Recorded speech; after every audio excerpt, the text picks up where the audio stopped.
Sebetulnya gingivitis itu apa, Dok? Jadi gingiva itu gusi, itis itu peradangan, kalau enggak penyakit. Gampangnya peradangan pada gusi. Yang menyebabkan seseorang gingivitis itu apa? Penyebabnya biasanya kalau pada gigi dan mulut biasanya paling banyak itu karena deposit udah terlalu lama nempel pada gigi, kalau enggak gusinya. Contohnya paling gampangnya yaitu kalkulus, karang gigi. Jadi kalau dia ada perlekatan kalkulus atau karang gigi pada gigi, dia biasanya gusi jadi radang. Halo Sobat Pandawa, kembali lagi dengan saya Aditya Ananda di podcast Tanya Dok. Dan di podcast ini kita akan membahas berbagai topik, berbagai permasalahan, berbagai solusi terkait dengan kesehatan gigi dan mulut, estetika dan anti-aging, dan juga penyakit kulit dan kelamin. Dan di episode ini yang akan kita bahas yaitu terkait dengan kesehatan gigi dan mulut, dan temanya adalah mengenai gingivitis. Apa itu gingivitis dan seperti apa lebih jelasnya? Tentunya saya tidak akan sendirian bahas itu. Saya akan ditemani oleh dokter kami yaitu Dr. Reza. Halo Dok. Ya, halo. Lanjut lagi Dok ya. Ini masih dengan kesehatan gigi dan mulut dan Oke. terkait dengan gingivitis. Pasti banyak orang yang mungkin sudah tahu, tapi istilah medisnya juga mungkin nggak terlalu semua tahu. Dan yang ingin saya tanyakan di sini, yang pertama, sebetulnya gingivitis itu apa, Dok? Gingivitis, gingivitis, gingiva, itis gitu. Jadi gingiva itu gusi, itis itu peradangan, kalau enggak penyakit. Jadi dia peradangan, gampangnya peradangan pada gusi gitu. Contohnya banyak, biasanya dia bisa kemerahan, bengkak, berdarah, sama biasanya ya pembekakan gitu. Itu gampangnya. Itu gejalanya atau apanya?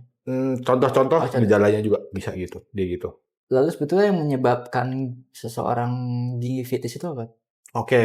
Penyebabnya biasanya kalau pada gigi dan mulut biasanya paling banyak itu karena deposit udah terlalu lama nempel pada gigi, kalau enggak gusinya gitu, Mas.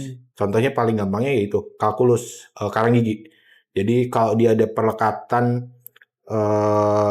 kalkulus atau karang gigi pada gigi, dia biasanya gusi jadi radang gitu. Dia kan kalau misalnya dia nempel di gigi, nggak mungkin dia nempelnya di gigi aja. Biasanya dia di antara gigi sama gusinya. Nah itu biasanya kalau misalnya udah kayak gitu, giginya jadi ada peradangan gitu.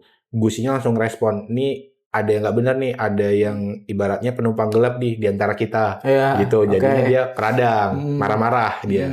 Istilah gampangnya gitu kan. Ini harusnya gigi, gusi, ini berdua doang nih kan gitu. Ada yang ada di celah-celahnya orang ketiganya, ibaratnya kayak gitu. Jadi dia meradang gitu.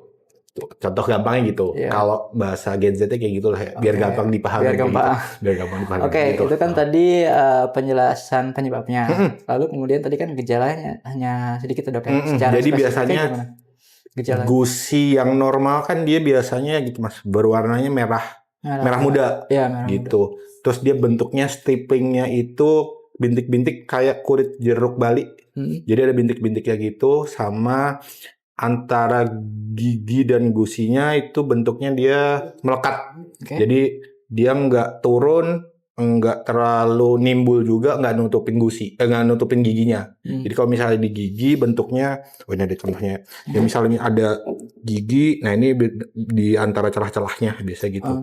Dan dia memang biasanya sudutnya lancip, kalau nggak dia gitu. Itu normalnya. Tapi biasanya kalau misalnya udah dia peradangan, either dia warnanya udah mulai kemerahan, kalau enggak dia turun, biasanya gusinya juga bisa itu jadi kategori gingivitis. Jadi kalau misalnya dia harusnya di antara gigi, dia agak turun, kalau enggak dia tumpul gitu. Kalau enggak paling gampangnya kalau misalnya dia nggak kenapa-napa, kena makanan atau gimana, gusinya berdarah. Itu udah paling normal dan common-nya gitu. Berarti itu bukan karena salah sikat gigi. Salah satunya juga bisa. Itu juga nyebutin juga gitu. Lalu kalau misalnya sudah ada tanda-tandanya tadi, gejalanya, kemudian sama pasien sama orang yang menderita itu dibiarkan atau ini nggak apa-apa nih, paling cuma berdarah doang, kumur-kumur, itu akibatnya apa? kalau nggak langsung dibawa ke dokter gigi? Gingivitis akibat paling parahnya dia bisa resesi gusinya Mas dia. Jadi turun itu tadi dia mengakibatkan, emang kan dia yang tadi tuh kalau misalnya dia di gigi dan gusinya dia ada penumpang gelap tadi yang misalnya yang ada orang ketiga, ada karang giginya, dia kan bakalan neken giginya antara gigi dan gusinya. Dia kan nggak mungkin neken gigi karena emang di saat itu mungkin karang giginya lebih keras daripada giginya. Jadi dia pasti bakalan neken gusinya. Jadi gusinya kan itu jaringan lunak, dia pasti akan ke bawah terus. Kalau dia misal ke bawah terus dan dibiarin, giginya bisa goyang karena kayak gitu. Tempat yang dia megangin gigi udah diambil sama orang ketiga tadi, karang giginya tadi. Lama-lama ya goyang dia gitu. Dia paling gampangnya jadi dia bisa nyebabin kegoyangan pada giginya. Nah itu biasanya nanti dia prosesnya lebih lanjut ke periodontitis gitu. Tahap advance dari gingivitis tuh biasanya periodontitis. Oke, kita lanjut ke segmen selanjutnya Dok. Ini ada mitos atau fakta yang banyak bertebaran di masyarakat, yaitu terkait dengan gingivitis. Seperti biasa dokter tinggal jawab mitos atau fakta tapi kemudian dijelaskan sedikit. Yang pertama katanya kalau gusi berdarah, itu tadi yang kita bahas, karena sikat gigi terlalu keras. Mitos fakta? Fakta bisa. Oh berarti fakta. Bisa. Salah satunya mungkin bisa. Mungkin salah satu faktor kenapa dia menyebabkan gusi saat itu berdarah karena itu. Mungkin emang dia nggak ada karang gigi, gusinya bagus, tapi cara nyikat gigi yang salah dan tekanannya terlalu keras. Jadi nyikat gigi itu sebenarnya lumayan tricky juga Mas. Nggak semua cara nyikat gigi itu cocok dengan kondisi dan keadaan giginya saat itu gitu. Jadi disesuaiin. Kadang orang main asal-asal aja sikat. Buru-buru. Kadang tuh pemikiran orang kalau misalnya nyikat giginya keras udah pasti bersih. Padahal nggak kayak gitu. Ya. Jadi yang kalau misalnya ke gigi sikat aja semua bagiannya, yang penting kesikat dan mencangkup semuanya, jangan cuma bagian depannya doang, belakangnya doang, tapi semua bagiannya kesikat semua gitu. Ini masalah biasanya karena teknik sikat giginya yang nggak tepat sama kekuatannya. Yang selanjutnya katanya gingivitis cuma terjadi pada orang dewasa. Mitos atau fakta? Mitos. Kenapa? Anak kecil mungkin juga bisa.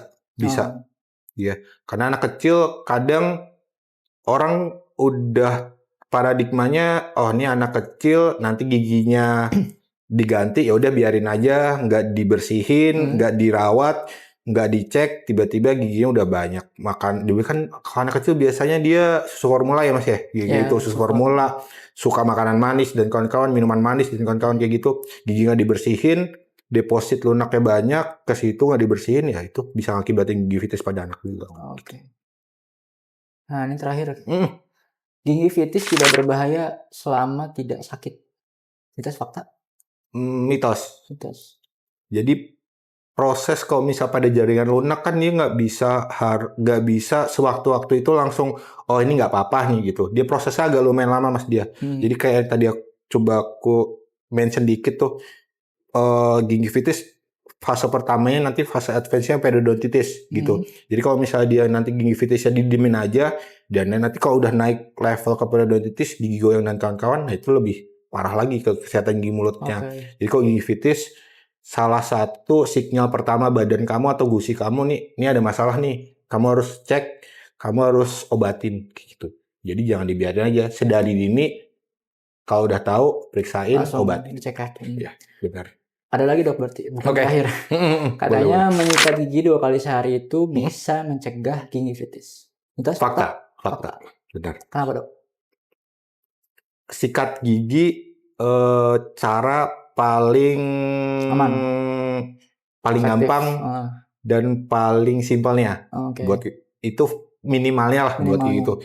Ibaratnya kalau dia misalnya sebelumnya udah ada kondisi dia ada masalah pada gigi, dia dengan menyikat gigi minimal 2 kali sehari, dia meminimalisir ada masalah yang lain lagi. Jadi fase pertamanya oh ya udah ini ada pembersihan berulang dan terus-terusan, itu bagus buat giginya. Jadi dia kalau misalnya udah ada masalah dia sedikit lebih meringankan, tapi tetap aja kalau misalnya dia ada masalah yang lebih penting ya harus segera diselesain gitu. Harus diobatin, tahu masalahnya apa, selesain.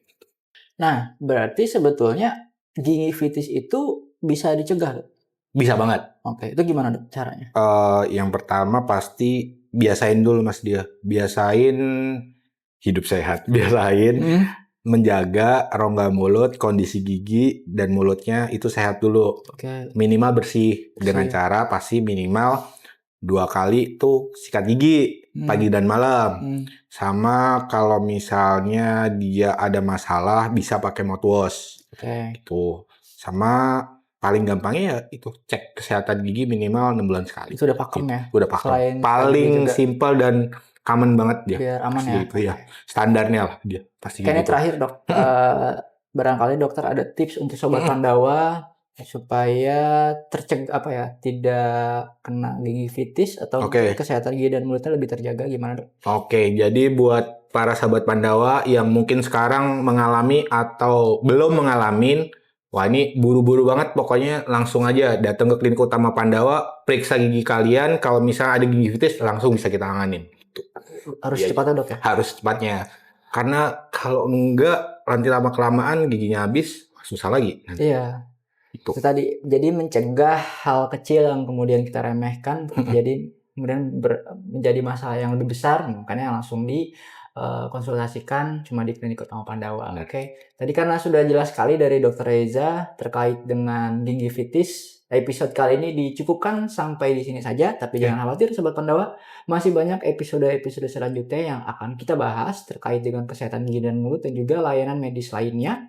Dan tentunya supaya tetap stay tune terus, supaya tahu informasi selanjutnya terkait dengan podcast Tanya Dok, jangan lupa Sobat Pandawa selalu subscribe, like, komen, dan share supaya podcast Tanya Dok semakin oke lagi. Saya Aditya Ananda. Saya Dr. Reza. Pamit undur diri, terima kasih sudah menonton. Kalau misalnya masih ada pertanyaan, bisa ditanyakan di kolom komentar, nanti dijawab sama dokter kami. Terima kasih, see you to the next episode. Bye-bye.